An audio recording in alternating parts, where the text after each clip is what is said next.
Hey guys, What's going on? we're alive. We hope everybody had a good Thanksgiving, a good Black Friday. We're just coming on here just to let you guys know, like, an update with the bus, with us. Clay's gonna fly back to pick up the bus in Albuquerque. We ended up having to get the transmission changed, so like a full-on transmission. So that's not really awesome.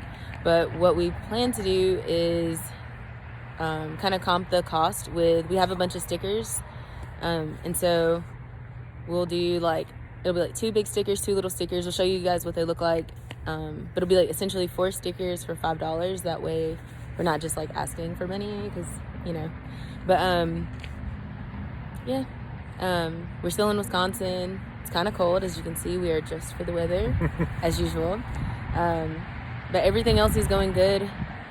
On the way here, we actually drove nonstop in a U-Haul, which is not recommended. With both pets.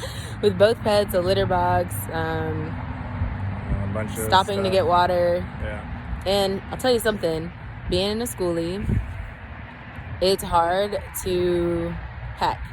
So we haven't had to pack anything for a while, and so everything we packed was mostly for the pets. So it's kind of funny because we're like, oh, we need like socks and basic deodorant or something. Normally we just have the whole house and don't forget anything. Yeah. So, but luckily we're with family and we're having a really good time and trying not to think much about the bus, but we just want to give you guys an update. Yeah. So, see ya. Bye.